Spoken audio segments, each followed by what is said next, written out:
Welcome to Esoteric Guardian. This is a very special video because today we're going to embark on a journey through the ancient gods that humanity should never have awakened, tracing their terrifying history and their darkest secrets from the depths of Mesopotamian occultism to the blood-soaked pantheons that once ruled entire civilizations. For centuries, different cultures have whispered warnings about entities so ancient they have no concept of mercy. They were sealed, banished, or buried in oblivion, not out of superstition, but out of sheer survival instinct. And yet, humanity, driven by its obsession with breaking every limit, has tried to awaken them again and again, and every attempt has carried an unbearable cost. In this video, we'll explore who these gods truly are, how they were summoned back into our world, what forces they unleashed, and why their return always marks the beginning of collapse for everything we build. Baal cannot be understood as just a storm god. In the ancient Canaanite and Phoenician world, he operated as a mechanism that regulated the boundary between life and death. Survival in that region depended entirely on a fragile balance between rainfall and drought, abundance and famine. Baal embodied that tension. To awaken him was not to worship a stable creator, but to force the cycle back into motion through destruction. He didn't offer stability, he offered renewal at the cost of collapse. That is what made him one of the most dangerous archetypes humanity has ever reactivated. The Ugaritic Baal cycle makes this brutally clear. It begins with Baal defying Yam, the sea god, an embodiment of chaotic, uncontained power. Yam had been appointed ruler by El, the supreme god, and had crushed the other deities under his rule. Baal refused to accept this static order. With the help of the divine craftsman Kotha Wakasis, he obtained two enchanted clubs, Yagrush and Aimur, and struck Yam down, restoring order and claiming the sky as his domain. But victory over chaos triggered its counterforce. Mot, the god of death and sterility, rose to challenge him. Mot could not be killed. Baal tried to resist, but saw that force would fail, so he faked his own death and sent a substitute into Mot's jaws. The world withered, the fields dried, the people starved, and the entire social structure began to collapse. When Baal returned with the storms, life came back, and Mot retreated, not defeated, but integrated. From then on, Baal didn't rule over death. He wove death into the function of life. This is the foundation of his cult, not eternal reign, but a perpetual cycle of death and return. And this is why awakening him was so dangerous. Baal's cult taught that when fertility stops, blood must be paid to restart the cycle. At first, this meant valuable animals, bulls and rams symbolizing the wealth of the land. But in times of disaster, human lives were offered. Hebrew sources describe child sacrifices during famines or droughts, not as senseless cruelty, but as desperate attempts to force Baal's return. This was not isolated superstition. It was a systemic logic of survival that normalized ritual violence. That logic shaped politics as well. Kings did not claim power by birthright alone, but by proving they had Baal's favor. If the rains failed, their legitimacy collapsed. That made political authority an extension of his cult, and every agricultural crisis became a potential purge or religious war. To awaken Baal was to install a sacrificial operating system into society, where human life became the currency to keep order from collapsing. For the Israelites, this was not simply idolatry. It was a structural threat. The story of Elijah on Mount Carmel, where he defeats 450 prophets of Baal, is not just about a miracle. It represents the destruction of a rival social technology. Yahweh promised continuity and stability. Baal demanded cyclical destruction to sustain life. The public eradication of his priesthood was a way of neutralizing a system that could have absorbed Israel from within. As Assyrian, Persian, Greek, and Roman empires absorbed Canaan, Baal's cult unraveled. Not because people forgot him, but because his model became incompatible with emerging monotheistic systems. Judaism, and later Christianity and Islam, rejected the idea that fertility required human sacrifice. Once that logic collapsed, Baal's infrastructure crumbled with it. His temples emptied, his name was demonized, and he became a shadow in the background of history. But the pattern he embodied survived. Awakening Baal doesn't mean seeing him descend from the clouds with thunder in his hands. It means reviving that ancient operating principle that to keep the world fertile, a society must periodically destroy part of itself.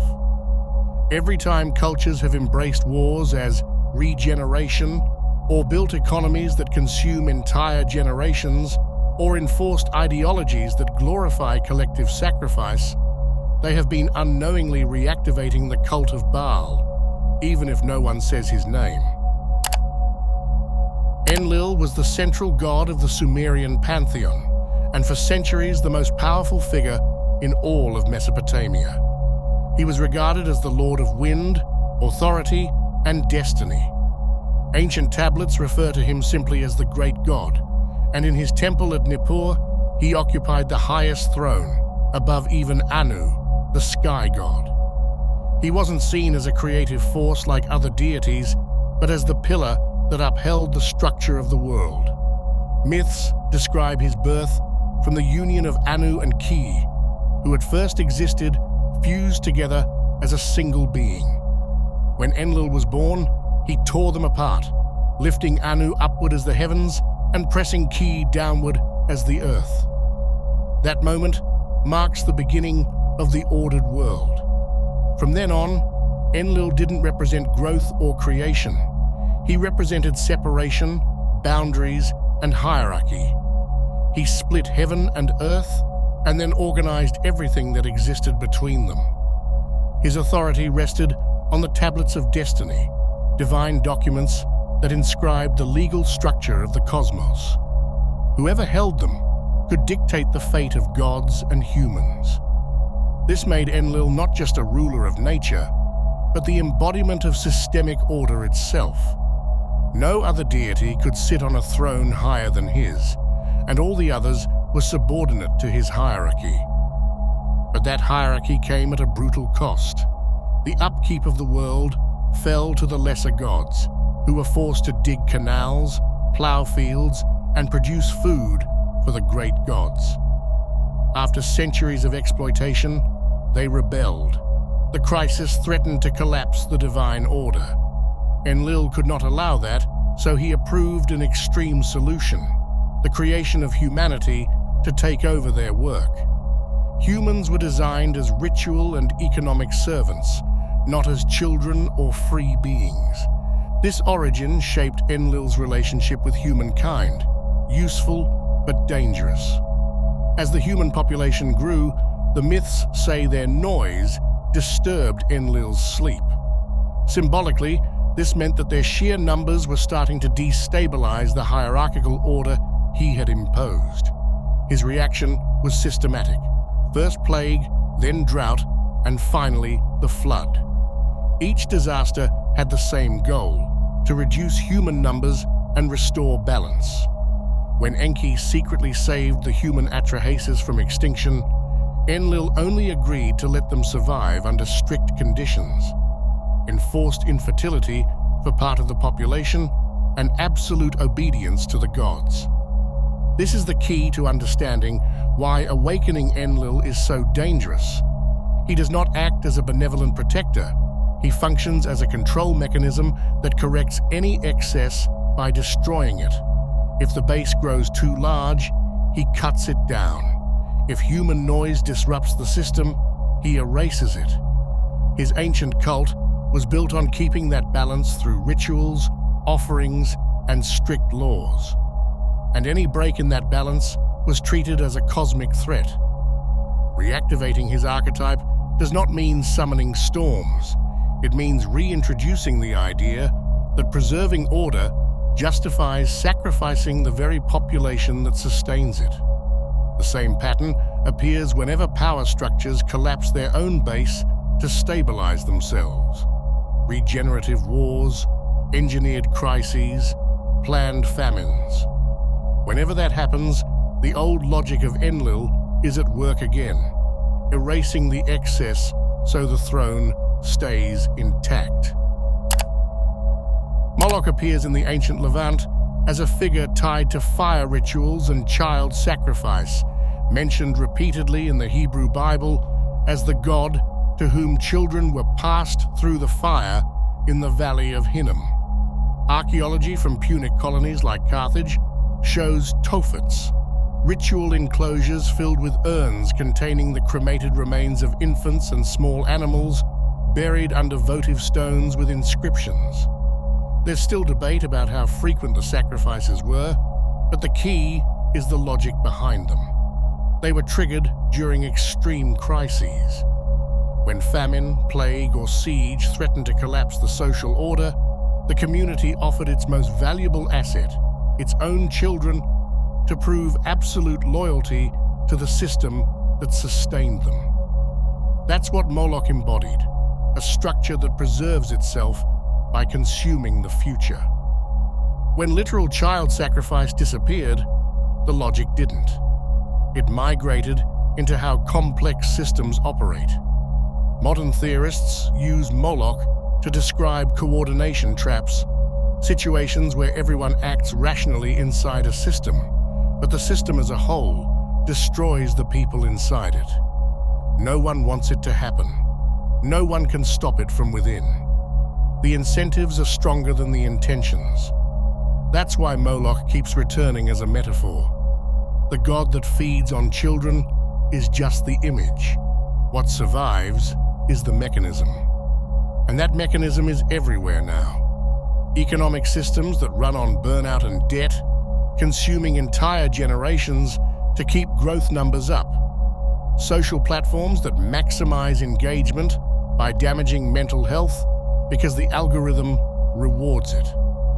Military and political structures that send the youngest to die so the hierarchy can survive. All of these work exactly like the old cult. Stabilize the present by destroying the future. The sacrifices aren't ceremonial anymore, but the logic hasn't changed. This is also why Moloch has become central in modern conspiracy theories and fringe cults. Some circles, especially online, claim that elite networks secretly practice Moloch worship, using it as a symbol of systemic child exploitation. Some social groups have pushed the idea that human trafficking rings are part of hidden Moloch cults run by political or corporate elites. While these claims are not supported by evidence, they show how people instinctively link Moloch with systems that seem to sacrifice children to preserve power. Even without literal rituals, the pattern is recognizable. Institutions protecting their image while allowing the exploitation of minors to continue, industries profiting from the erosion of childhood, or powerful figures treating young lives as expendable assets. In certain chaos magic and left-hand path currents, invoking Moloch symbolizes the deliberate destruction of personal morality in service of a greater machine. These are small and fringe, but they exist, and they deliberately use the name because they see Moloch not as a myth, but as an operating principle. That's why he's relevant now, because even when no one believes in him, he functions. Any structure that justifies sacrificing the young to protect the system is effectively serving Moloch. And once that logic takes hold, it becomes self-reinforcing. Everyone thinks they're making rational decisions, but collectively, they are feeding the machine. Nergal was one of the most feared gods in the Mesopotamian world. He ruled over disease, war, and the underworld, and his main temple at Cutha was seen as a gate to the land of the dead. Unlike many other gods who had clear domains like sky or agriculture, Nergal embodied collapse itself, the forces that break civilizations from the inside. He was called the Raging King, the Burner, and Lord of Pestilence. His symbols were the lion and the mace, and he was imagined carrying plague on the scorching desert winds. His mythology shows why he was so dangerous. In the Sumerian Akkadian texts, Nergal is summoned to the underworld after offending Ereshkigal, queen of the dead. Instead of submitting, he storms her throne room, kills her guards, and seizes power by force. The myth ends with the two of them ruling the underworld together. That story reveals his role perfectly. He brings violent disruption into any closed system, even death itself. He doesn't just govern the dead. He infects the structure of order with destruction until it has to absorb him to survive. His cult was feared because it blurred boundaries. Worshippers saw him not only as a god of death, but also as a god of plague and war, meaning he could send catastrophe into the world of the living. Mesopotamian kings performed elaborate appeasement rituals before campaigns, offering him weapons, captured enemies, and even burning cities to secure his favor. When epidemics struck, priests blamed Nergal's wrath and performed exorcisms and fire rites to drive him back. What this reveals is crucial. Nergal was treated as a contagion. If ignored, he spread through armies, cities, and states, collapsing them from within.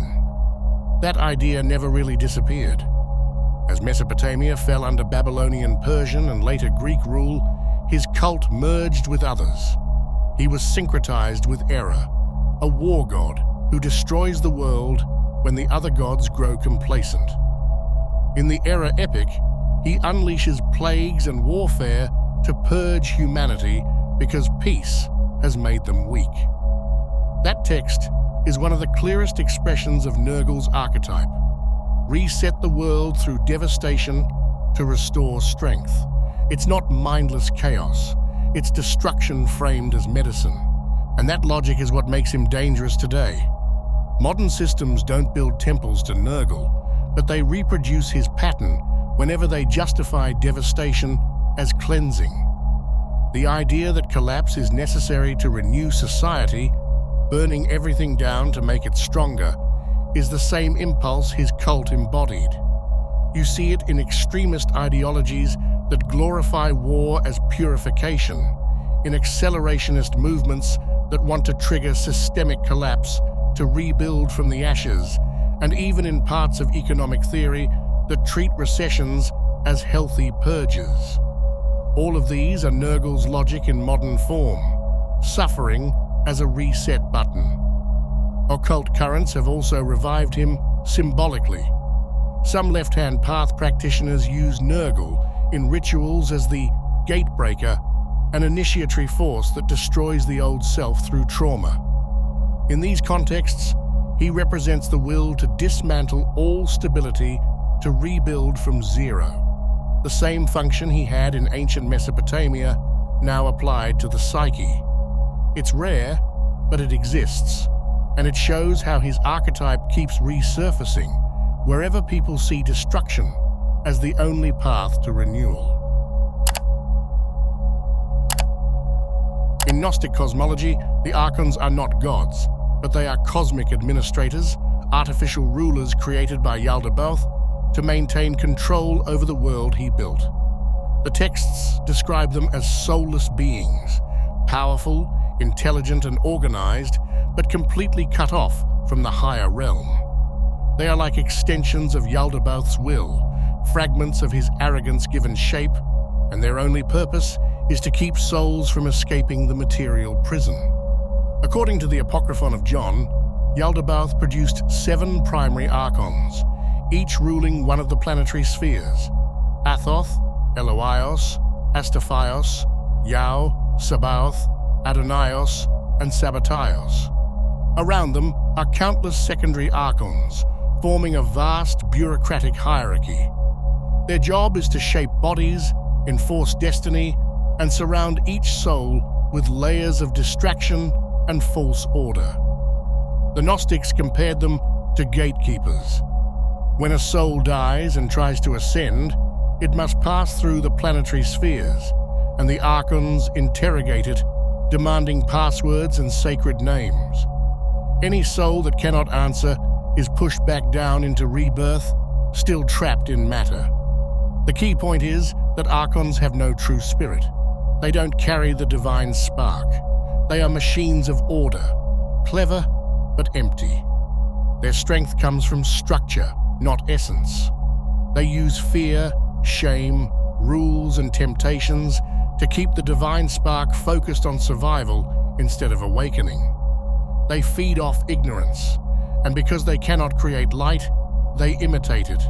They build false religions, false laws, false authorities that mimic the higher realm to convince souls they are already at the top.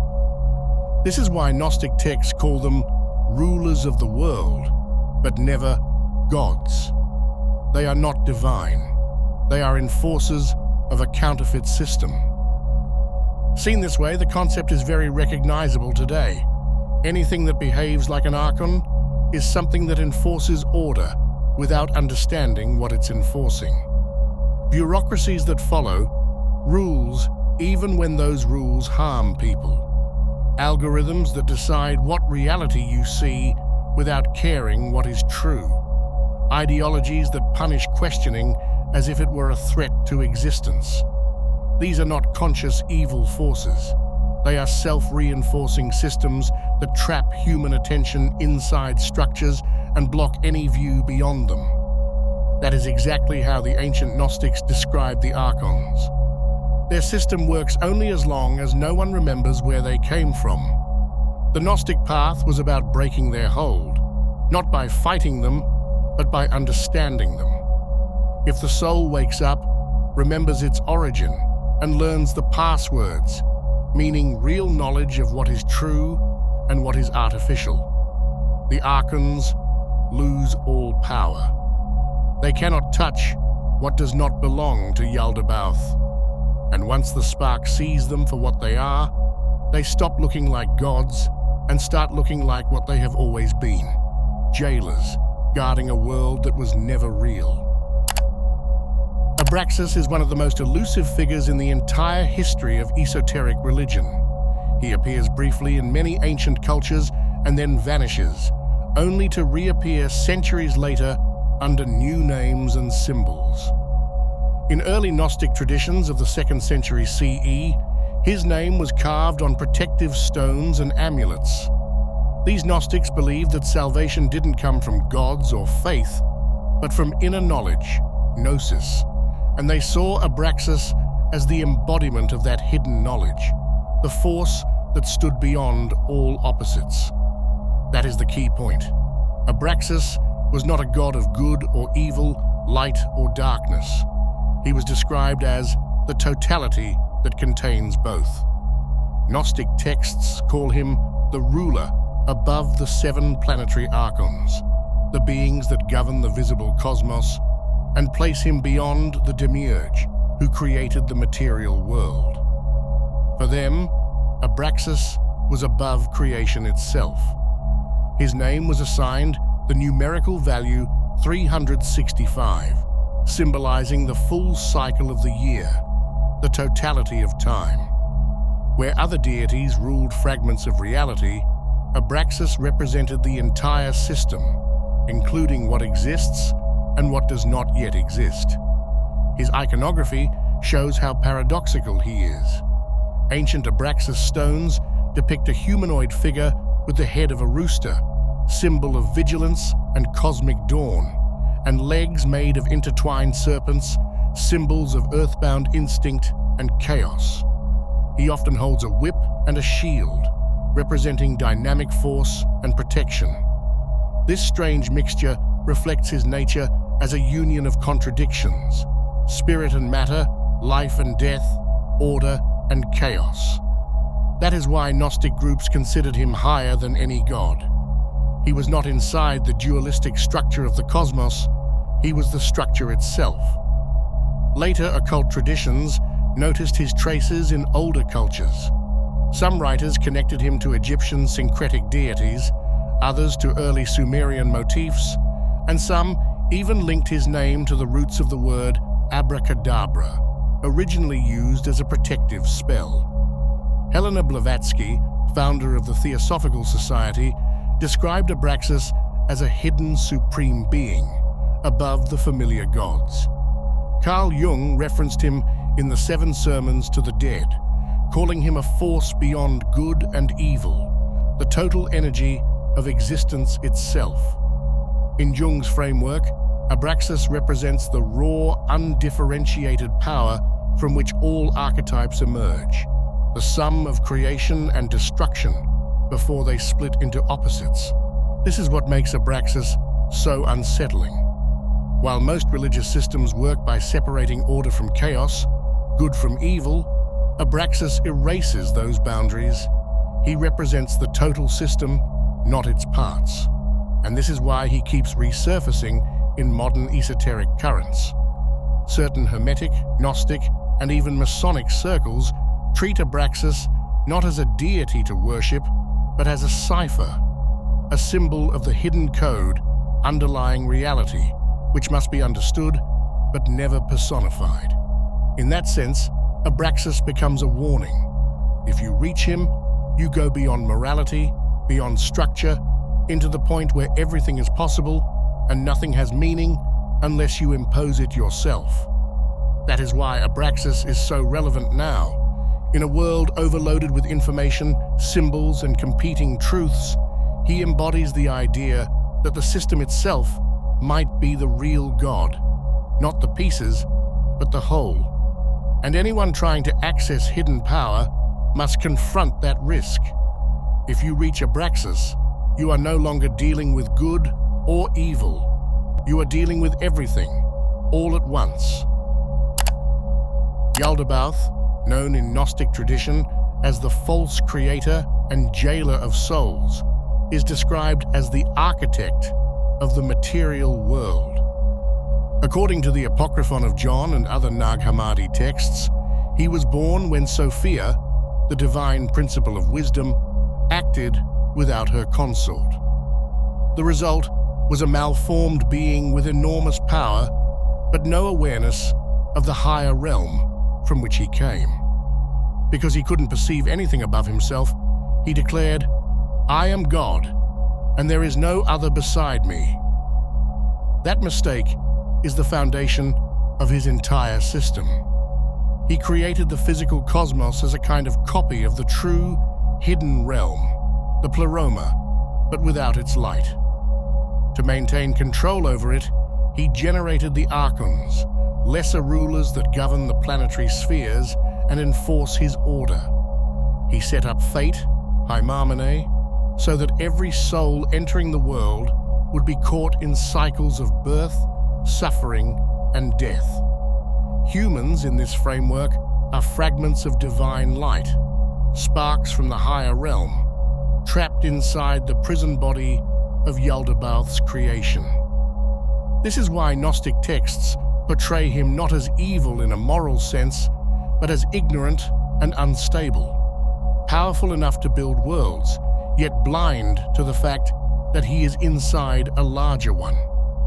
To keep souls under control, he uses several mechanisms. He surrounds human life with fear, guilt, and desire to block their memory of the higher realm. He implants what the texts call the counterfeit spirit, a false layer of identity made of pride, shame, and obsession that keeps the soul distracted and submissive. He uses the Archons as gatekeepers positioned across the spheres who stop souls from escaping unless they know the passwords of Gnosis. And he enforces a rigid belief that his laws are absolute, that his hierarchy is natural, and that questioning them is rebellion. Every element of the system is designed to stop the spark from realizing it doesn't belong to him. This entire framework is not just mythology. It's a map of how closed power systems behave. Whenever a structure becomes so self-contained that it treats itself as reality, governments that erase dissent, corporations that rewrite truth to match their brand, algorithms that filter experience until nothing outside the platform exists. It functions in the image of Yaldabaoth. These systems reward obedience, suppress alternatives, and treat outside perspectives as heresy. And everyone inside believes they are serving something ultimate, which makes the control invisible. That's what makes this archetype so dangerous today. Once people accept a system as total, no one has to be malicious for it to destroy what's inside it. It simply optimizes for its own survival. It punishes deviation, flattens language into slogans, and forces conformity until individuality disappears. Gnostic writers describe this precisely: a false cosmos that feels complete from within, but only lasts while no one remembers there is something beyond it. Their solution was gnosis, direct knowledge that bypasses the Archons. They believed that if the soul remembered its true origin, it could cross the planetary spheres, speak the hidden names, and break free of fate. Translated into modern terms, this means something practical: learning to see the edges of the systems you live in and refusing to treat them as absolute. Identifying which rules serve life and which only serve the structure. Recognizing when truth is just the programming of the machine. Because the moment you do that, the system stops acting like a god. It becomes something you can walk away from. And that is the one thing Yaldabaoth cannot allow: a soul that remembers it was never his to own.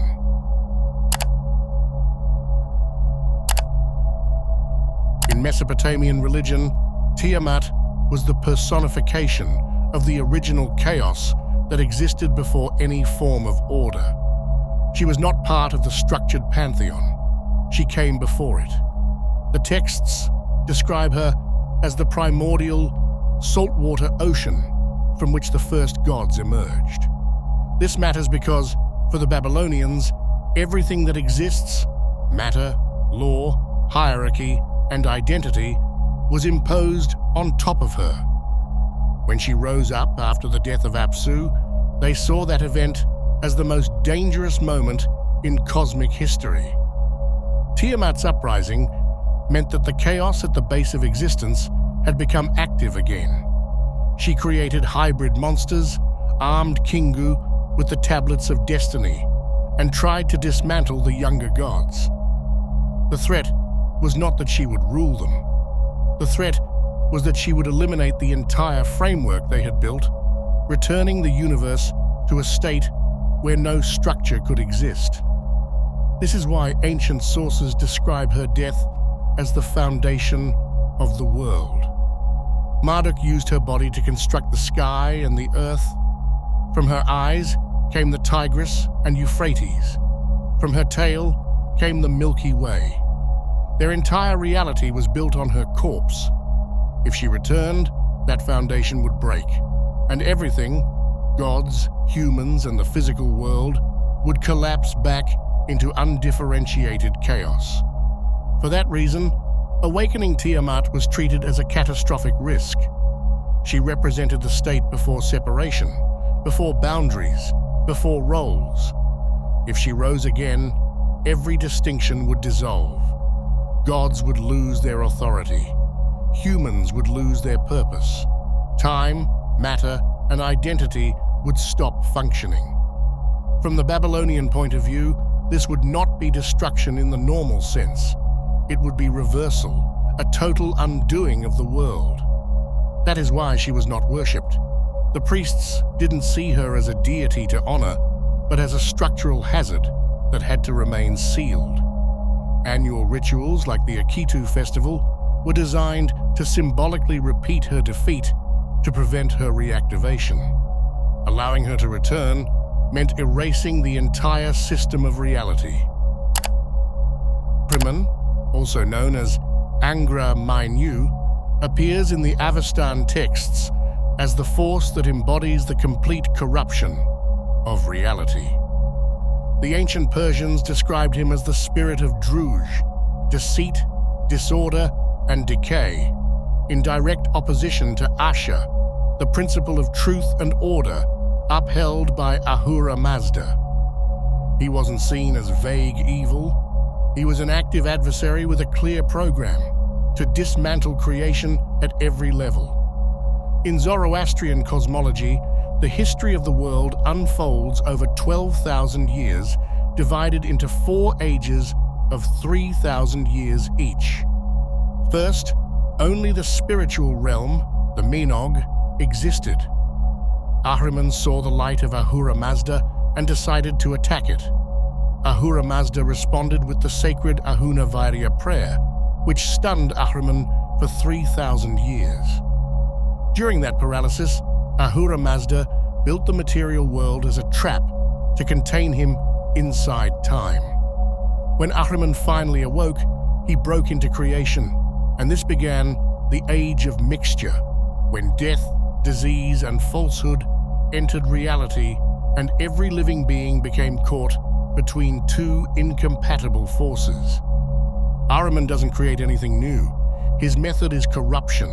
He sends specific demons to attack the pillars of existence. Akuman undermines rational thought, Eshma drives people into rage and violence, Sava breaks just rule, Indra spreads false worship, and Nasu contaminates corpses to poison earth, water, and fire. He introduces plagues, venomous animals, insects, and the winter cold to interrupt life itself. His greatest act was killing Gaiomad, the primordial man, and the primordial bull, the source of all living beings. Life still emerged from their bodies, but Ahriman has been trying to corrupt it from the start. For the Persians, this wasn't symbolic. It was operational risk. Zoroastrian rituals existed to contain Ahriman's influence. The dead were exposed in towers of silence so they couldn't pollute the sacred elements. Fire temples enforced strict purity rules because fire represented Asher, and polluting it meant opening a breach for Ahriman. The daily Sudra Kusti ritual, putting on the sacred shirt and tying the cord with prayers, reminded people that every action either reinforced order or fed chaos. The core ethical formula, good thoughts, good words, good deeds, functioned as defensive infrastructure against him. Zarathustra's core teaching was that no one is neutral. Every choice either strengthens Asher or empowers Druj. That was the key danger. If enough people stopped choosing truth, Ahriman would win, and reality would collapse from within. The texts describe that at the end of time, the Saoshyant will lead a final purification with a river of molten metal, and Ahriman will be permanently destroyed. But until then, he remains active and waiting. That's why the tradition warned that awakening him would be the worst possible mistake. To awaken Ahriman means letting his mechanisms take control of a system, normalizing lies, polluting the foundations of life, allowing rage to govern, and degrading minds until they can't tell truth from falsehood. When that happens, society loses the ability to choose what is good, and chaos stops being an external threat. It becomes the logic running the system itself. From the ancient Persian point of view, that's when a world is already dead.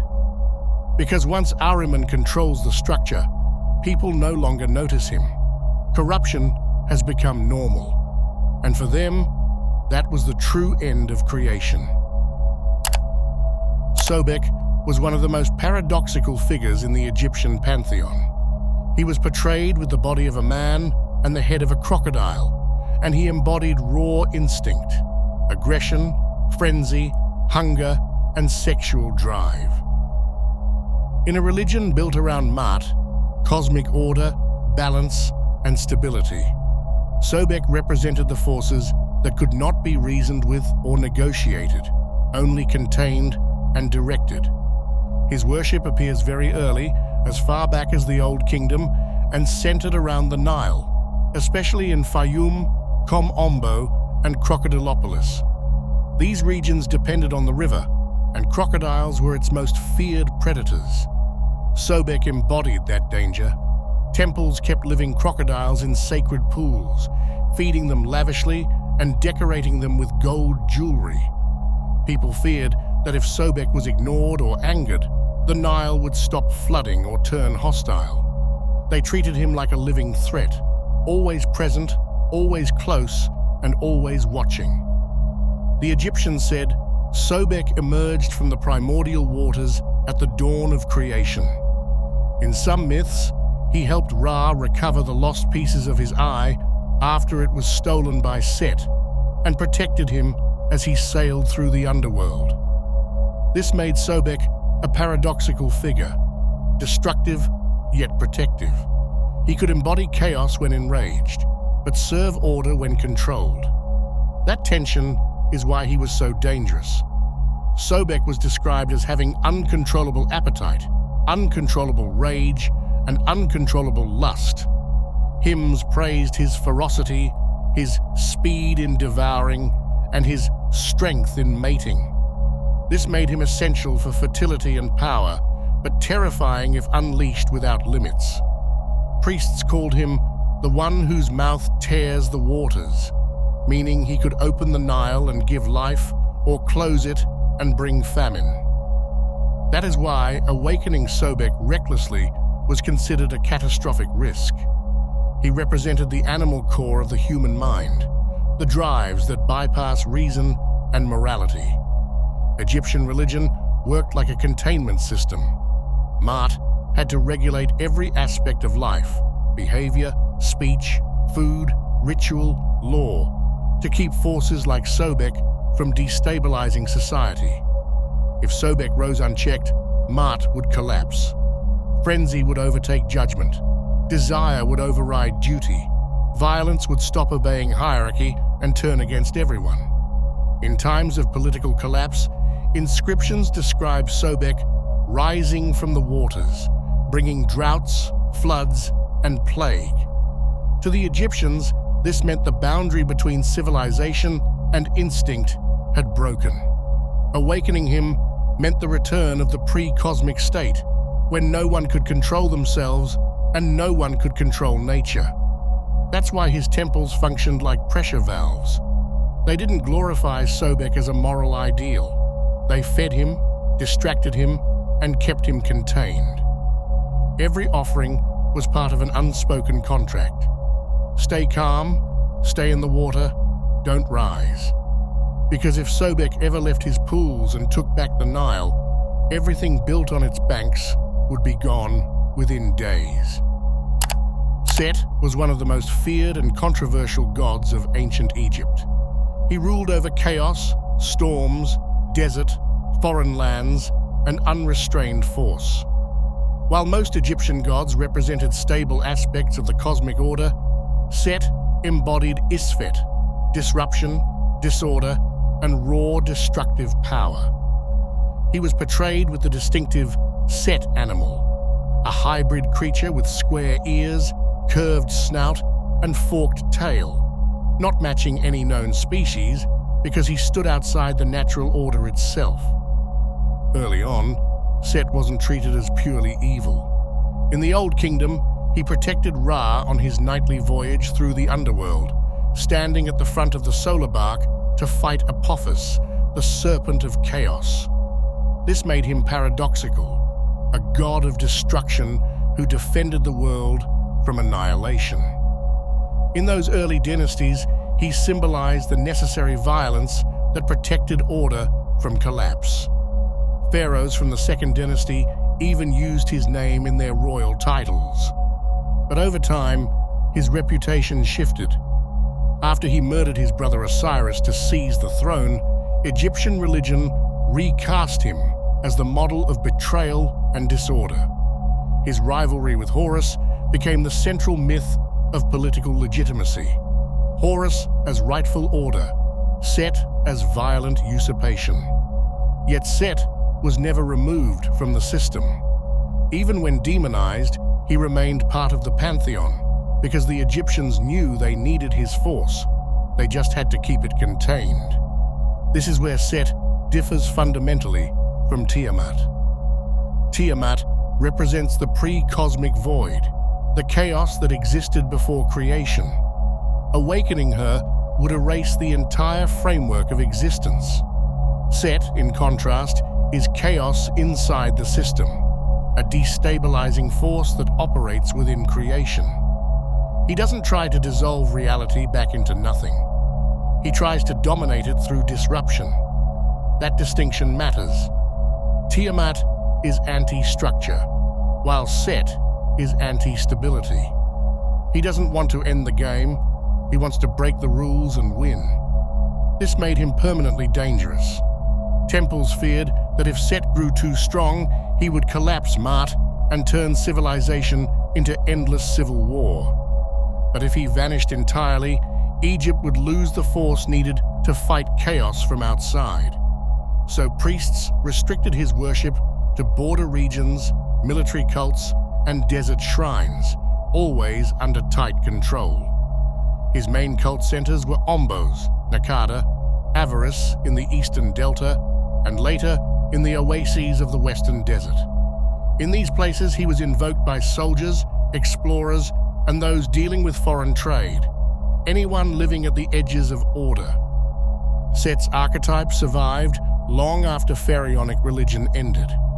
In modern occult systems, especially the Temple of Set, founded by Michael Aquino in 1975, he is treated not as a literal deity to obey, but as a symbol of isolate intelligence, the individual mind separating itself from collective order. Setians describe this as xapa, the act of self-becoming, breaking away from imposed structures to forge your own path. They see Set as the original rebel consciousness, not evil, but opposed to conformity, stasis, and herd thinking. This makes him highly relevant today. In a world obsessed with control, structure, and constant regulation, Set represents the risk and necessity of disruption. Ancient Egyptians feared that awakening him would plunge their kingdom into civil collapse. Modern Setian cults try to awaken him inside themselves to break mental conformity. That tension between destructive chaos and transformative force is why Set remains one of the few ancient gods still actively invoked today. Apophis, called Apep by the ancient Egyptians, was never considered a god.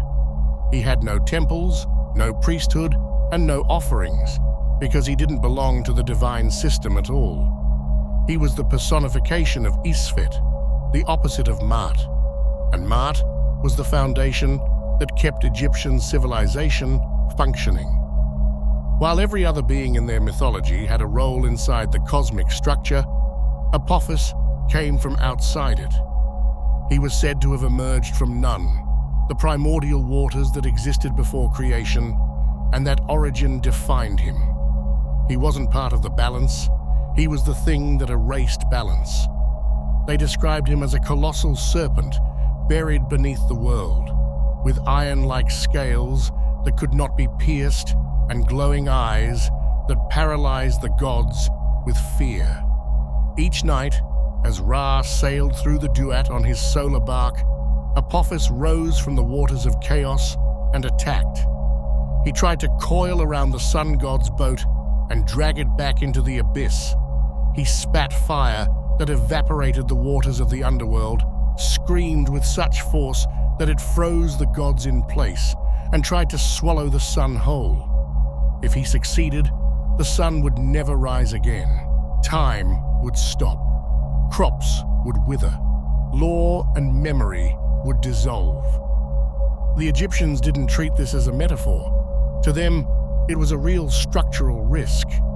Every night, the world's survival depended on Ra killing Apophis again. This is what made him fundamentally different from figures like Set or even Tiamat. Set represented internal chaos, violent and destabilizing, but still part of the system and even protective when controlled. Tiamat, in the Mesopotamian model, was primordial chaos that created the gods before trying to destroy them. Apophis never created anything. He wasn't trying to seize power or become king. He didn't want to rule. He wanted to erase creation completely and return it to the state before structure existed. He was not rebellion, not corruption. He was total unmaking. The Egyptians built their religious system around containing him.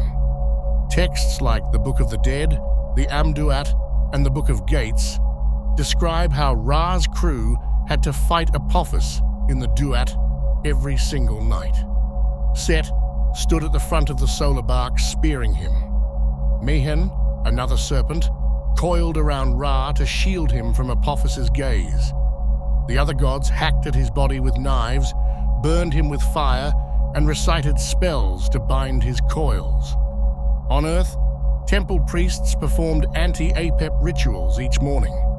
They made wax effigies of the serpent, carved his names on them, and then stabbed, spat on, trampled, cut, and burned them while chanting execration formulas. They believed these actions directly damaged the real Apophis in the underworld. It wasn't symbolic theater. It was considered cosmic maintenance. If the rituals failed, the sun might not return. Even natural phenomena were interpreted as moments when Apophis temporarily gained the upper hand. Eclipses, violent storms, and earthquakes were treated as signs that his attack had nearly succeeded. They triggered emergency rites in multiple temples at once, all aimed at cutting him apart before he could finish dragging the world back into darkness.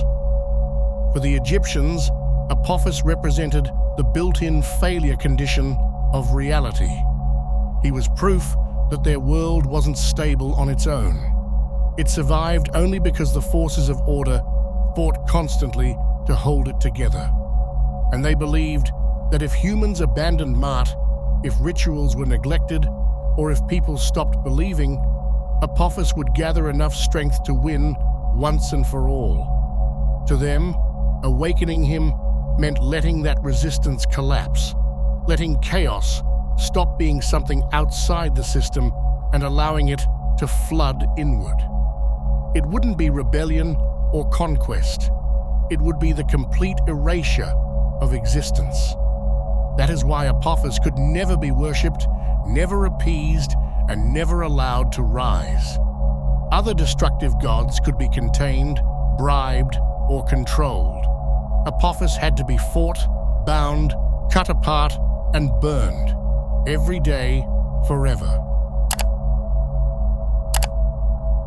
Azathoth appears in Lovecraft's mythos as the most dangerous entity ever imagined, described as the blind idiot god or nuclear chaos at the absolute center of all existence. It has no consciousness, no purpose, and no sense of what it is doing. All matter, time, and life exist only as a side effect of its mindless activity. The mythos presents the entire universe as something that spilled out of Azathoth's dreaming, without intent or control. In the stories, Azathoth sits at the center of infinity, endlessly churning, surrounded by swarms of fluting servitors that produce a constant, discordant music. That sound exists to keep it in a state of sleep. If it ever stops, Azathoth will wake, and the dream it is producing will end. Everything that exists depends on it staying unaware. The cosmos itself has no stable foundation apart from its ongoing delirium. Other outer gods, like Nyarlathotep, orbit around it and act as its messengers. This places Azathoth at the root of the entire hierarchy of Lovecraft's pantheon. Every law of physics, every form of matter, every consciousness depends on its dreaming continuing. The idea is that reality is not designed or controlled, only sustained by accident through the inertia of this unconscious entity. This makes Azathoth completely different from other destroyer figures. Tiamat generates life before trying to reclaim it. Apophis attacks creation from outside in an endless attempt to drag it back into chaos. Azathoth never acts. It has no goals. It doesn't even know there is a world. This is what makes it the final threat. If it ever stops dreaming, existence disappears instantly, without conflict or resistance, like a simulation shutting down the moment its core process fails. Cults dedicated to Azathoth aim to trigger this collapse. They believe reality is a false structure, and that true liberation comes from dissolving it. Their rituals are designed to destabilize the dream. Constant noise, mind-breaking patterns, and reality-warping symbols meant to push the world out of alignment until the core becomes aware. They do not expect salvation or communication. Their objective is to make Azathoth stir, even slightly, because that movement would erase everything. This makes Azathoth the ultimate endpoint of cosmic horror. There is no choice, no morality, no way to resist. The universe continues only as long as a vast, unconscious mass at its center remains asleep. If it shifts, even once, the dream collapses and nothing survives to remember it ever existed. Chronozon appears in the Enochian system of magic developed by John Dee and Edward Kelly in the 16th century, and later became central in Thelemic and ceremonial occultism. He is described as the dweller in the abyss, the entity that blocks the passage between the human world and the supernal realms. In the Enochian hierarchy, the abyss separates the lower Sephiroth of the Tree of Life from the supernal triad. Everything below is still structured and individual. Everything above is beyond individuality and beyond form. Chronozon is the barrier between those two states, and this makes him extremely dangerous. Occult traditions portray him as the personification of ego, illusion, and dispersion. He embodies everything that pulls consciousness apart and scatters it into fragments. When magicians attempt to cross the abyss, they must face Chronozon, and if they fail, their mind dissolves. The texts describe him as constantly shifting shape, lying, and attacking with every distraction possible, because his function is to break the unity of the mind before it can reach the supernal realm. Where most entities are consistent, Chronozon is pure instability. Aleister Crowley's 1909 ritual in the Algerian desert is the most famous confrontation with him. Crowley and Victor Newberg performed the Enochian calls to open the 10th ether, which lies within the abyss. Chronozon manifested as a torrent of voices, accusations, visions, and forms designed to overwhelm them. Crowley described how Chronozon tried to make him doubt his own identity, confuse him with contradictory truths, and disintegrate his will. Only by maintaining complete detachment from every thought and fear could they pass. This episode cemented Chronozon's role as the final guardian of the boundary between individuality and dissolution. This function makes him fundamentally different from entities like Tiamat or Apophis. They attack reality from outside, trying to annihilate it. Chronozon attacks from inside the mind. He does not want to erase existence. He wants to prevent the mind from leaving the false structures it clings to. He feeds on fixation, identity, and fear. If someone resists him by trying to fight or assert control, he multiplies and infects every thought, until the person can no longer tell which part of their mind is real. This is why texts say that those who fail to cross the abyss become shells. Their ego collapses, and what remains is an empty mask animated by Chronozon's fragments. In modern left-hand path systems, this is treated as a real operational risk. Magicians who attempt to reach the supernal often spend years building stability in their psyche before attempting the crossing, because encountering Chronozon too early can trigger psychosis, identity collapse, or total detachment from reality. Some groups frame him as a self-replicating thought virus that exploits every weakness in the mind. In this model, awakening Chronozon inside yourself before you are prepared does not grant power. It causes complete disintegration of personality. Despite this, some occult currents deliberately work with Chronozon as a force of ego dissolution.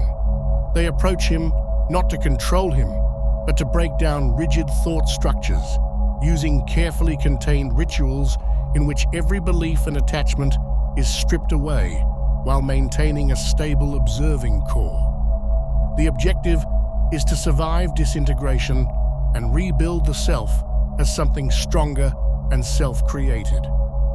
This is extremely rare and controversial even among experienced practitioners, because the risk of permanent mental collapse is real. Chronozon represents the point where human identity either dissolves or transcends.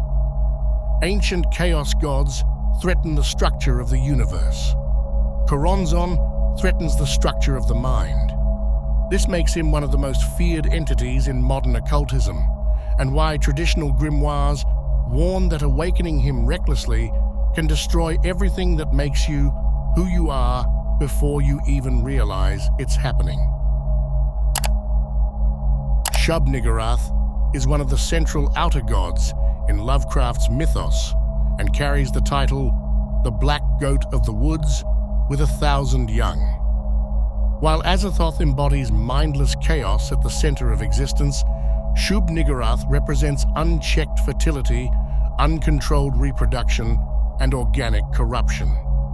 She is treated as a generative engine, an endless source of life that does not care what form that life takes or what it destroys on its way to spreading. Mythos texts and later expansions describe her as a colossal, amorphous mass, constantly birthing living entities from her own body.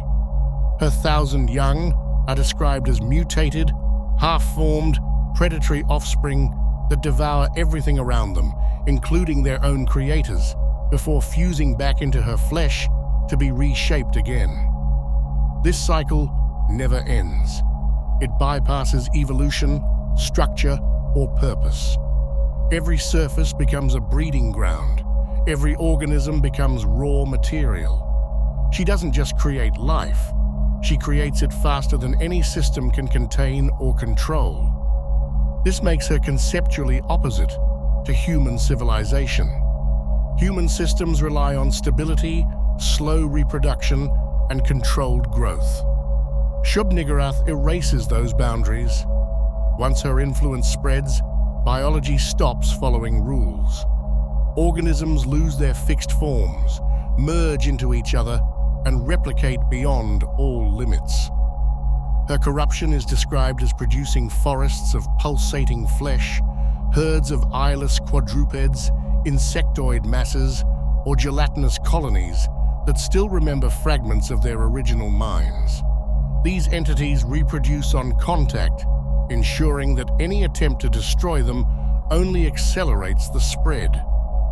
Cults devoted to Niggurath appear across Lovecraftian lore as isolated rural sects, often in deep forests or hidden valleys, where they perform fertility rituals involving blood, sacrifice, and copulation to attract her presence. Their goal is to become vessels for her offspring, believing that merging with her will grant power and immortality. In practice, they become breeding stock, consumed from within as new creatures erupt from their bodies. The mythos often shows entire villages vanishing this way, leaving behind only fleshy structures and swarms of inhuman progeny. This is what makes awakening Niggurath so catastrophic.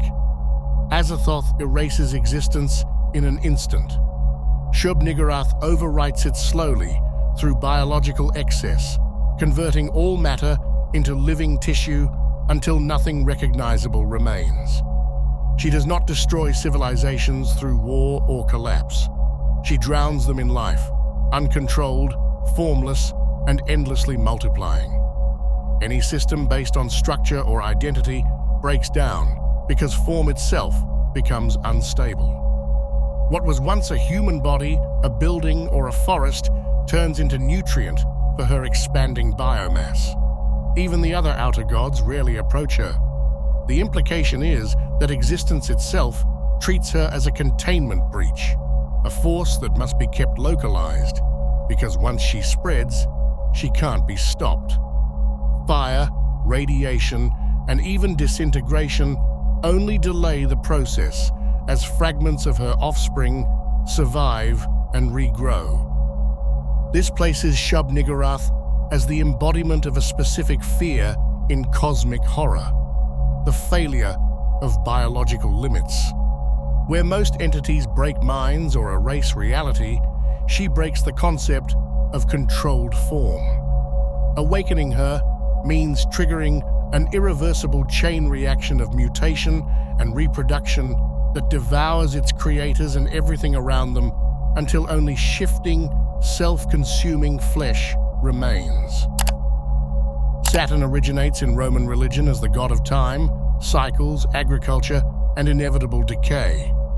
He was identified with the Greek Cronus, the Titan who ruled the Golden Age before being overthrown by his son Zeus. Roman tradition portrayed Saturn as the ruler of a primordial era when humanity lived without laws or property, eating freely from the earth. But that image concealed his darker side.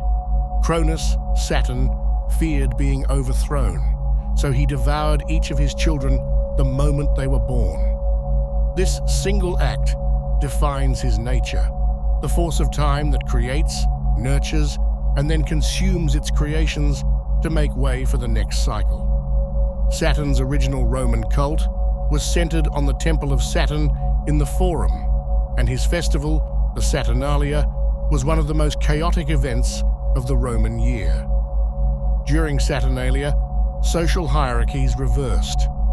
Slaves were served by their masters, gambling was allowed, and public order was suspended. This was intentional. It symbolically released the destructive side of Saturn so it could be contained through ritual. Romans believed if his chaotic power stayed suppressed too long, it would erupt uncontrollably and collapse their social structure. Over time, Saturn became more than a god of agriculture or mythic history. Late Roman and Hellenistic writers began describing him as a cosmic principle, the outermost planet, the edge of the visible heavens, the boundary of order. Astrological systems cemented this role. Saturn came to represent limitation, law, discipline, death, and the end of cycles. Where Jupiter symbolized expansion and life, Saturn symbolized contraction, decay, and the return of all things to dust. That's why medieval occultists called him the Greater Malefic. His influence stripped away illusions and exposed what could not survive time. This is also why Saturn remains one of the most active and feared archetypes in modern esotericism. In ceremonial magic, alchemy, and Kabbalah, he rules the Sephira of Bina on the Tree of Life, the sphere of structure, mortality, and understanding. In Hermetic and Rosicrucian systems, confronting Saturn is framed as confronting the limits of the human condition: mortality, entropy, restriction, and the collapse of personal identity. Even modern astrology still treats Saturn as the planet of harsh truth, the one that ends what is weak and forces maturity through pressure and loss. Saturn's relevance today goes beyond symbolic tradition. Modern occult groups and Saturnian orders see him as the embodiment of the hidden architecture of control. They link him to black cubes in religious architecture, to the modern obsession with surveillance and systems, and to the psychological need for discipline that can become oppressive. In this worldview, Saturn is the archetype behind hierarchies, bureaucracies, and the machinery of civilization. The invisible pressure that keeps systems rigid but slowly crushes everything inside them. This is why many left-hand path practitioners actively work with Saturn as a force to break through, while others see him as the core of the prison they want to escape. Awakening Saturn, in this context, means activating absolute structure, the force that stops change and freezes systems into permanence. He doesn't annihilate like Azathoth or corrupt like Niggurath. He locks things in place until they collapse under their own weight. Cults and esoteric systems that center on Saturn often pursue this deliberately, seeking total control and detachment from the organic flow of life. The risk is that everything trapped in that system stops growing and starts dying. Historically, this is why ancient cultures treated Saturn's power with strict containment rituals. Left unchecked, he doesn't just end things, he prevents anything new from ever beginning. This makes Saturn uniquely relevant in the present era. In a world obsessed with efficiency, automation, and control, he is the symbol of what happens when structure becomes stronger than life itself. Ancient Rome feared him as the devourer of his children.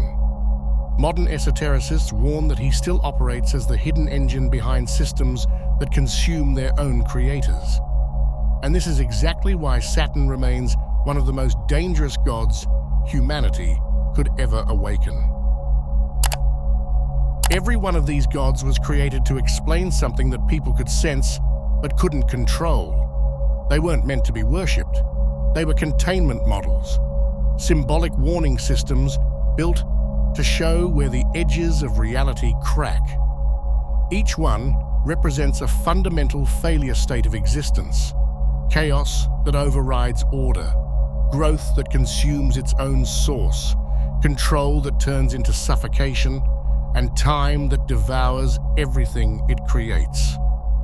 Ancient societies surrounded these forces with ritual, taboo, and fear because they understood that once unleashed, they don't stop.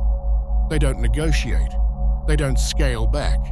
They keep going until the system that released them collapses. What terrified them wasn't the image of a god stepping out of the sky. It was the realization that their own civilizations were quietly becoming the very things they feared.